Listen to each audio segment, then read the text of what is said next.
Alexander Ogden, will you marry me? Isaac Vaughn called over the cattle buyer, who had just announced that no man alive could endure her. The lariat in one accuser's fist stopped halfway off the hitching rail. Isaac stepped behind Katherine, one hand at her upper arm and the other at her waist, turning with her toward the whispering boardwalk crowd. The very sort of public claim she had spent years refusing to need. She looked at the rope instead of him. Ask me again when no rope is listening. Juniper Crossing went still. A dozen men had been dragging Judah Rhodes from the livery on an accusation that he had stolen a blue-roan mare. Katherine had stepped between the boy and the street, demanding proof. Hackett, the cattle buyer, had called her loud, stubborn, and far too much woman for any husband. Isaac's answer had been that impossible proposal. His hands did not tighten. The one at her waist steadied rather than claimed. Yet Katherine could already hear how the town would retell it. Isaac Vaughn had saved the Ogden woman from herself. Then his grip loosened. His jaw went hard beneath the brim of his hat, and his usual running joke never came. The men on the boardwalk lowered their voices. Women lifted gloved fingers to their mouths. The lariat sagged another inch. He had stopped the rope. He had also made it look as though her word needed shelter beneath his name. Katherine hated the warmth of his hand through her blue dress. Not from fear. For one treacherous heartbeat, it had felt good to have someone stand close when the whole street turned cruel. She had defended her strength too long to let relief choose for her. The hesitation let Mary Langston step off her porch. "Sheriff's due back tomorrow evening," she called. "If the boy's a thief, he ain't going anywhere. Lock him in the tack room. We settle this tomorrow with the law present." The crowd grumbled, the heat of the moment broken by the sheer absurdity of Isaac's interruption. The men slowly dispersed, muttering about the mare and the sudden proposal. Judah retreated into the shadows of the livery. Isaac dropped his hands and stepped back, giving Katherine the space she immediately took. She turned on her heel and walked into the dim, hay-scented cool of the livery barn. Isaac followed the jingle of his spurs loud against the packed earth. Isaac broke horses for a living. Katherine had watched him sit a pitching bronc with a grin and a joke for every bruise. Humor carried him past torn leather and questions that came too near his heart. Tonight, as she led him into the barn, it was absent. She stopped before the disputed mare and pulled her cuffs sharply to her wrists. Katherine hated that her hands always betrayed her when the rest of her refused to shake. "You will not refer to me as your fiancé," Katherine said, her voice clipped, sounding exactly like she did when negotiating the price of grain. "I wouldn't dream of it, Miss Ogden," Isaac said, hooking his thumbs into his gun belt. She turned to face him. "You will not speak for me before the town, and you will not touch me again unless I ask it of you, or danger leaves no choice. This pretense ends when Judah is safe." "Understood," Isaac said. He tipped his hat back, a rueful curve touching his mouth. "I reckon this makes it the shortest engagement the Montana Territory has ever suffered. I'll return the ring I neglected to buy." Katherine's expression did not soften. They were ready to hang a boy on rumor. "You gave them a distraction, and I am grateful. But I will not have this town believe my word gains weight only after a man puts his name behind it." The smile left him. "That was not my intention." "Intentions do not build fences, Isaac. Actions do." She turned to the mare. "Now, are you going to stand there, or help me prove she came from my herd?" Isaac stepped to the stall. When he reached to inspect the mare's mouth, she flattened her ears and sidestepped beyond his hand. The lady has excellent judgment about whom to ignore. Katherine let out a short, sharp whistle, 2 ascending notes. The mare immediately stopped pacing, turned her head, and stepped toward the stall door, nosing at Catherine's skirt.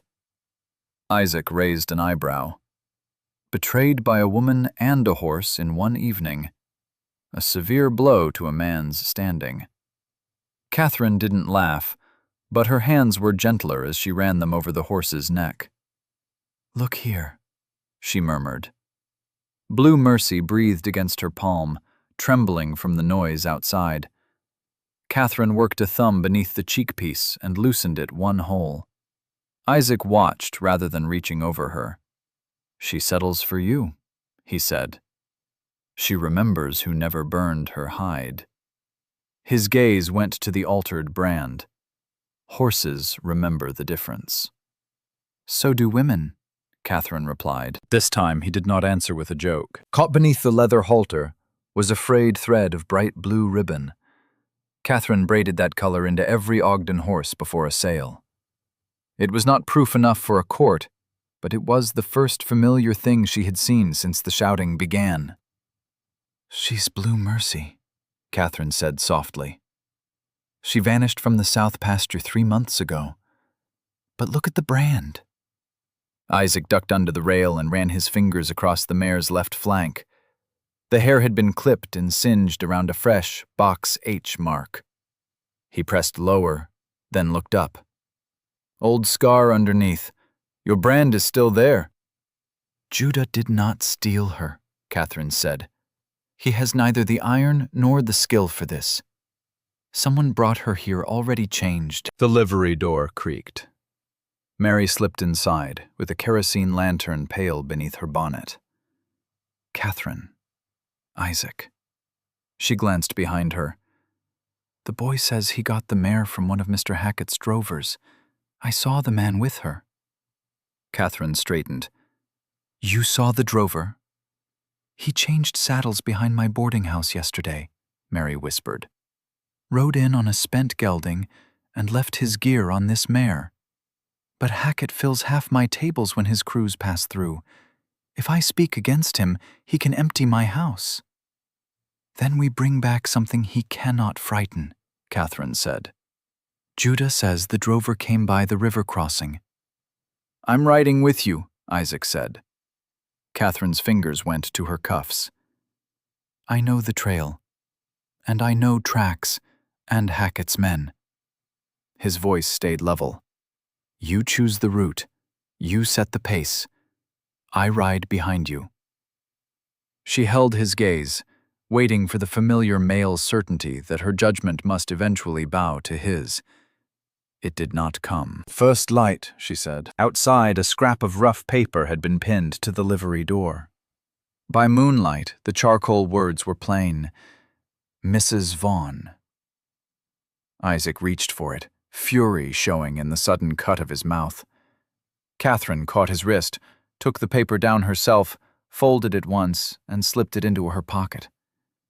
The town would not decide whether the insult belonged to her. At dawn, Katherine led them south, toward the Yellowstone shallows on her steady bay. She kept the pace punishing, and the lead unquestionably hers. Isaac stayed half a length behind without protest.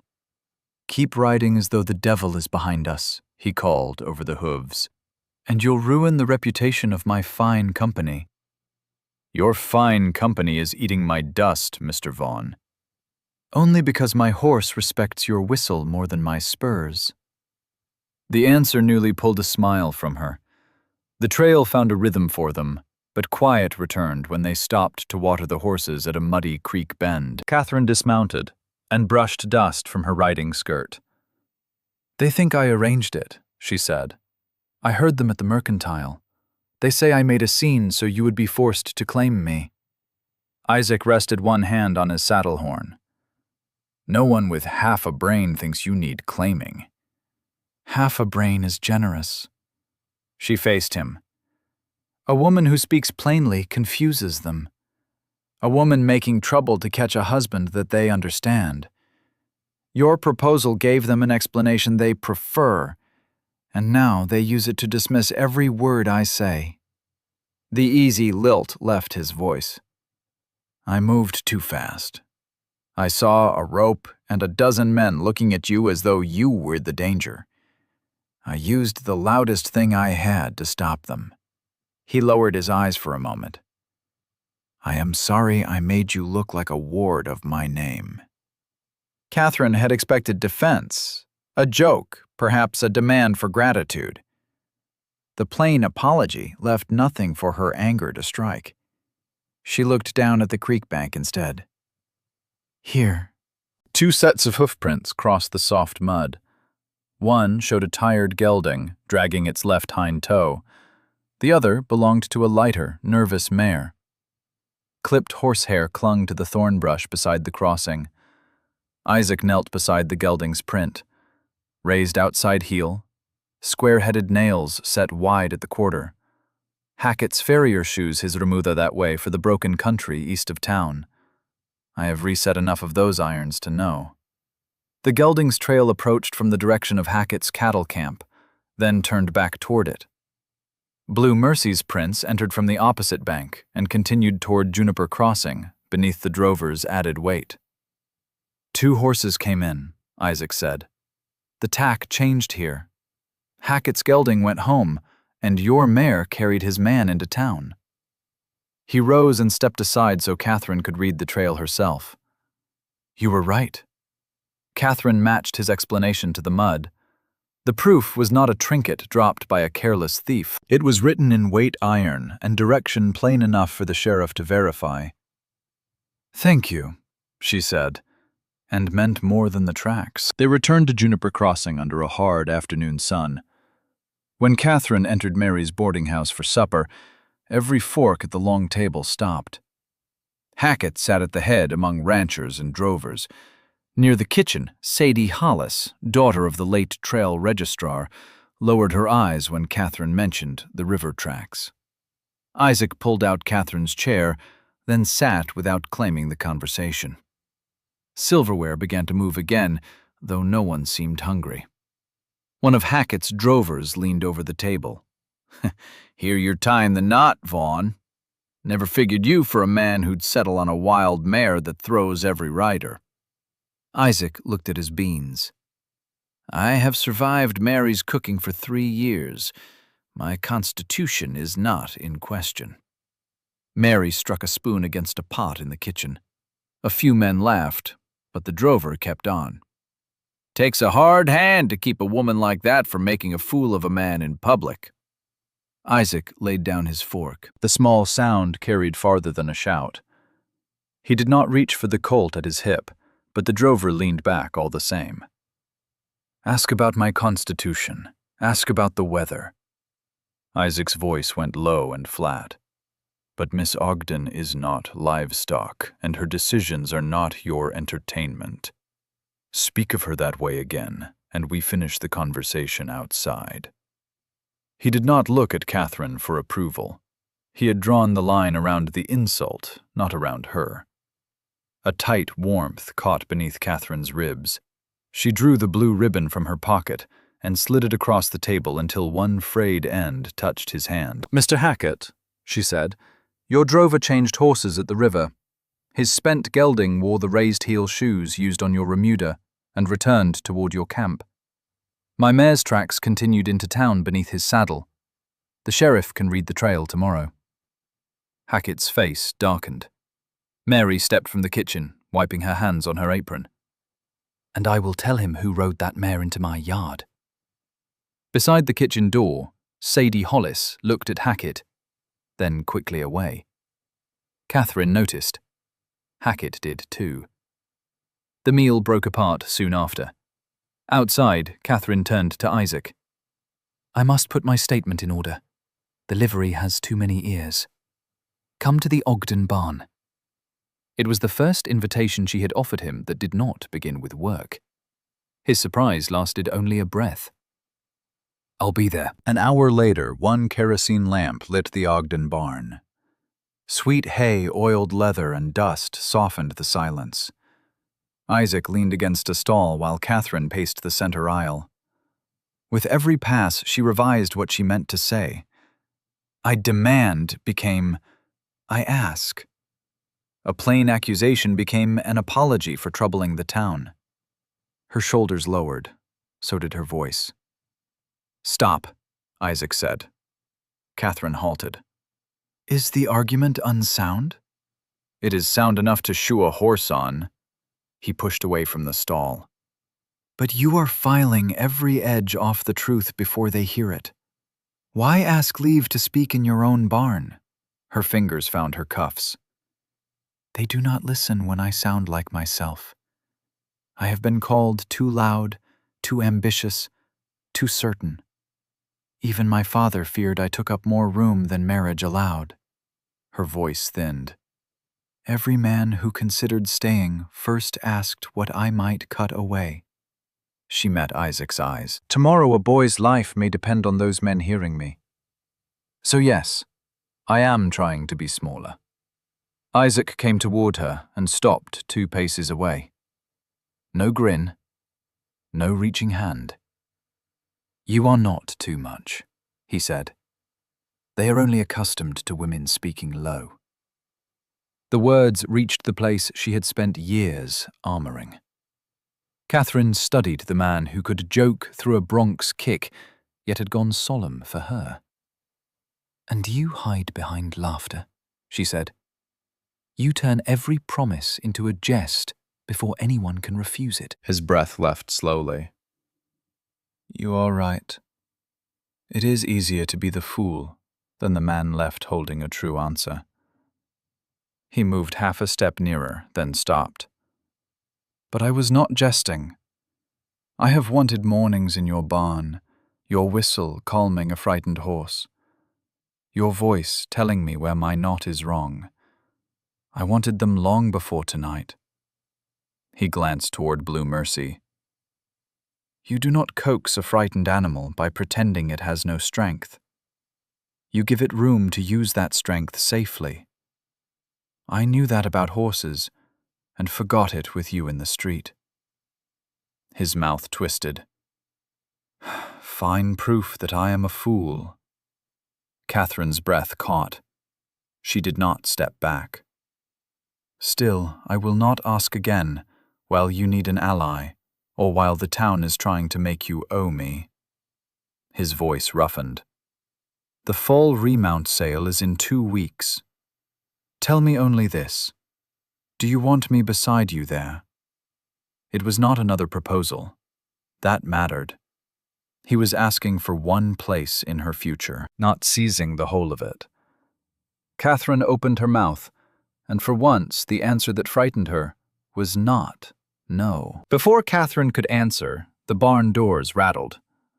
Mary rushed in, breathless. Hackett has them at the livery. They are not waiting for the sheriff. They are taking Judah now. Whatever answer had risen in Katherine vanished beneath fear. She and Isaac ran for the buckboard. Torchlight bucked across the main street when they arrived. Hackett's men had dragged Judah from the tack room. The lariat ran taut over the hitching rail, its loop hanging at the boy's shoulder, while one man hauled on the bitter end. He is a thief, Hackett shouted. The Ogden woman is covering him to save her pride. Isaac did not draw his Colt. He walked into the knot of men, caught the taut rope in both hands, and put his body between Judah and the rail. Evening, he said with that reckless little lilt. An awfully late hour for justice. Hard to admire your knot in this light. Move, Vaughn, Hackett snarled, or every breaking contract you hold in this valley disappears. No ranch of mine, nor any ranch that needs my cattle, hires you again. A drover shoved Isaac square in the chest. His heel slid through the dust, but his hands stayed on the rope. The humor vanished from his face. Then consider the contracts gone. He looked toward Katherine's buckboard. They are listening now, he called. The rest belongs to you. Katherine climbed down. She did not tug at her cuffs. She walked through the men with the blue ribbon raised in the torchlight. This came from the mare you call stolen, she said. Beneath the fresh Box H blue, Mercy carries the Ogden scar. At the river, Hackett's drover changed from one of his geldings onto my mare. His horse returned toward Hackett's camp. Blue Mercy came here beneath his saddle. Her voice struck the fronts of the buildings and came back stronger. She turned toward the corral and gave the two-note whistle. Blue Mercy tore free of the man gripping her halter, crossed the pen, and pressed her nose through the rails toward Katherine. Mary Langston witnessed the exchange. Katherine said, "Isaac Vaughn can show the sheriff the trail and the shoe pattern at first light. The sheriff comes tomorrow. Any man who takes Judah before then will answer for murder, not horse theft." No one answered. A hand fell from the rope, then another. A rancher stepped away from Hackett. Two more followed. Hackett cursed them, but the rope was already slack in Isaac's hands. Judah sagged against the livery wall, breathing in broken pulls. Isaac lowered the lariat into the dust. Katherine cut the smaller loop from Judah's wrists. His hands shook too badly to hold Mary's cup, so Isaac steadied the saucer, not the boy. Judah managed the first swallow himself.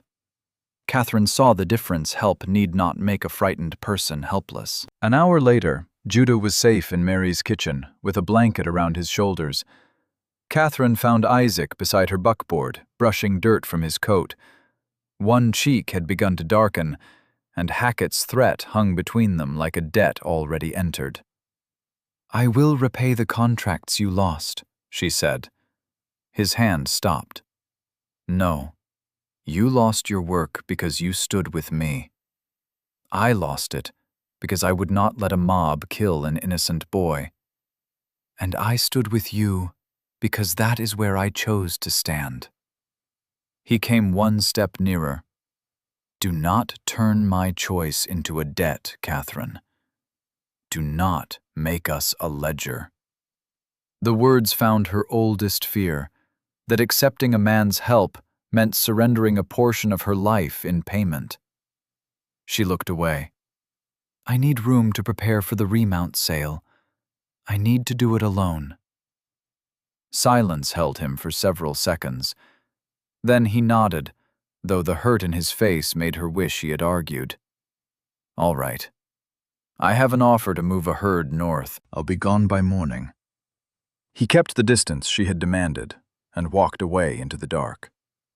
For the first time, his restraint felt less like safety than loss. Katherine lifted one hand after him, then let it fall.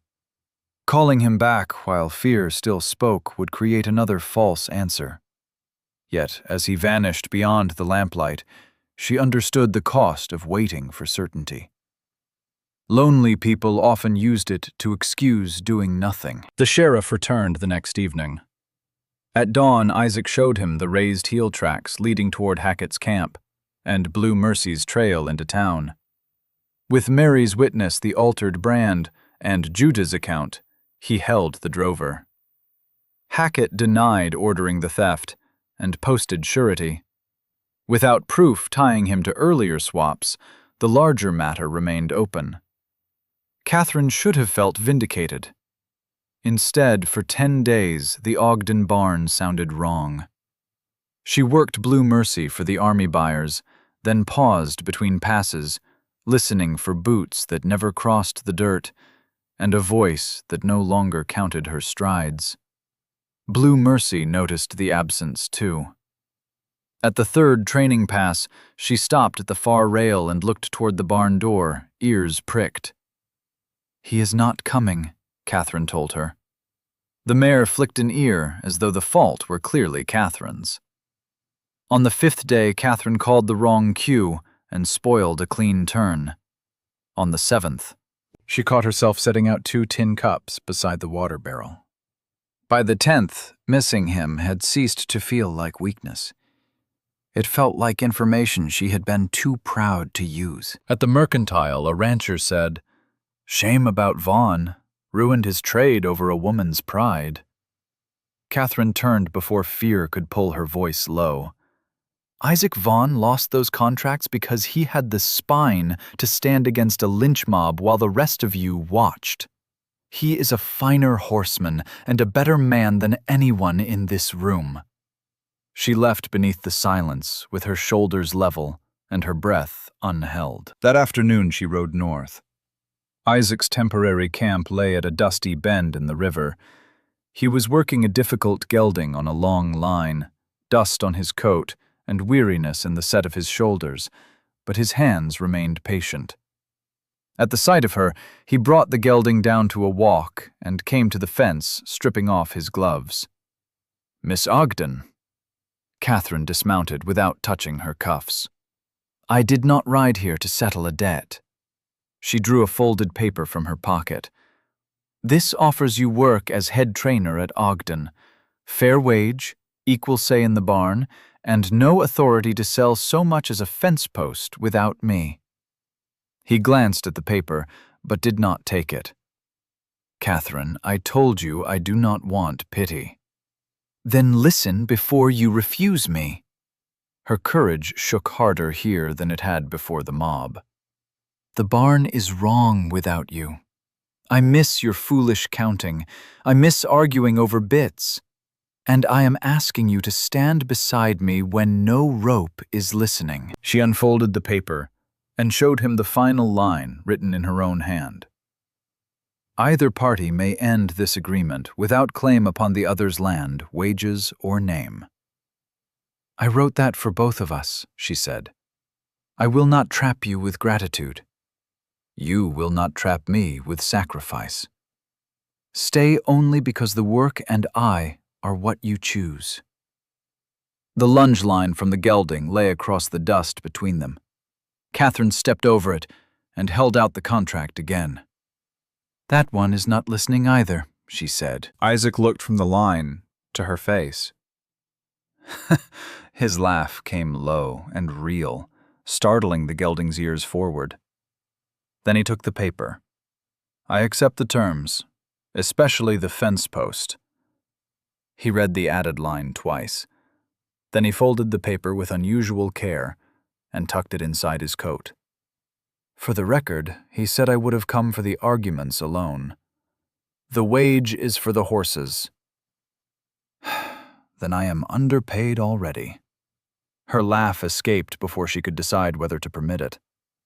Isaac's expression changed at the sound. Not triumph, only wonder.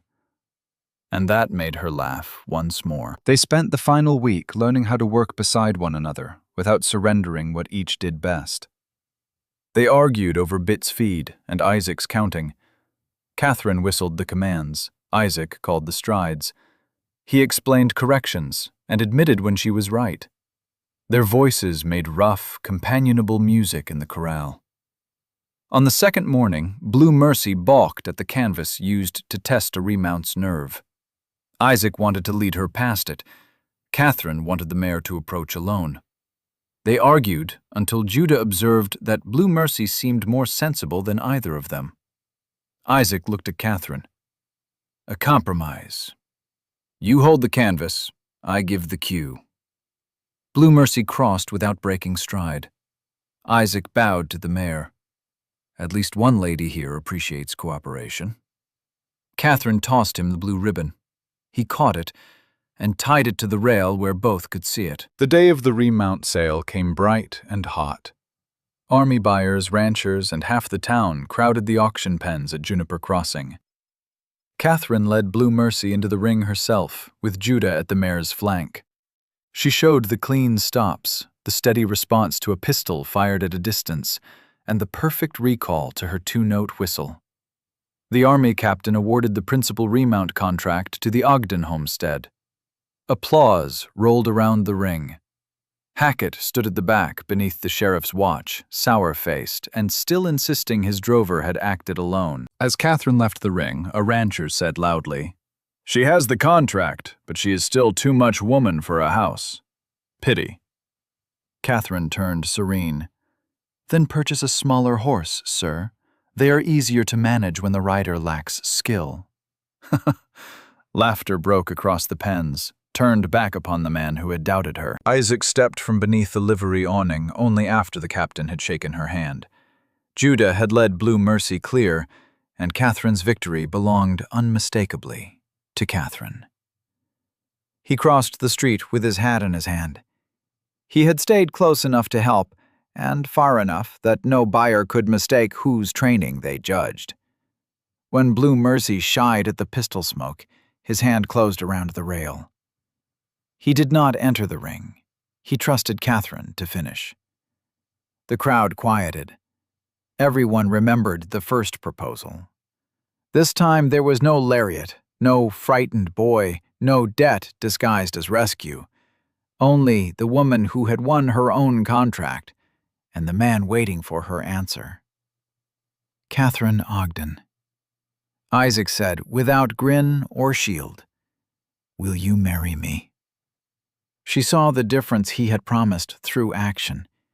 He had faced the danger, then returned her voice. He had lost work without turning sacrifice into ownership. He had stepped back and still come when she asked. "Yes," she said, for all Juniper Crossing to hear. "on 3 conditions." His smile warmed slowly. I would have worried if there were fewer. "The Ogden ledger stays in my name. We decide the land together, and you never again use a proposal to win an argument." Agreed. He held out his hand, but did not close the distance. "Because I want every difficult, magnificent argument you are willing to share with me." Katherine stepped forward and put her hand in his. "Then you had better learn to count higher than horse strides." 2 days after the sale, Sadie brought an old saddle from her late father's tack room. Sewn beneath its lining was his trail journal, dates, brands, and names of drovers Hackett had paid to swap horses and frighten ranchers into selling cheaply. Sadie's hands shook. "I saw you speak when they meant to punish you," she told Katherine. "I thought I might speak too." With the journal supporting Mary Judah, the altered brand, and the river trail, the sheriff took Hackett before sundown. Katherine did not ask why Sadie had waited. She poured coffee, opened the journal, and asked for the first name she recognized. By the time the sheriff arrived, Sadie's voice had steadied. Courage did not always precede danger. Sometimes another person's refusal showed the way. Judah refused Katherine's offer of a month's rest and accepted instead the post of stable foreman at Ogden. The wedding came soon after, small and plain, beneath the homestead's cottonwood, with Mary Judah and Sadie as witnesses. The sign at the front gate still read Ogden in deep carved letters. In the barn, Isaac's saddle hung beside Katherine's, not over it, not in place of it. Blue ribbon marked the peg between them. As the circuit judge opened his book, Isaac leaned near enough for his shoulder to brush hers. "Entirely sure," he whispered. Katherine looked at him with warmth she no longer mistook for surrender. Then she closed the last inch between them. "Isaac Vaughn," she said, "you have used all your public questions. Pay attention." The frontier called her too much when its men brought too little.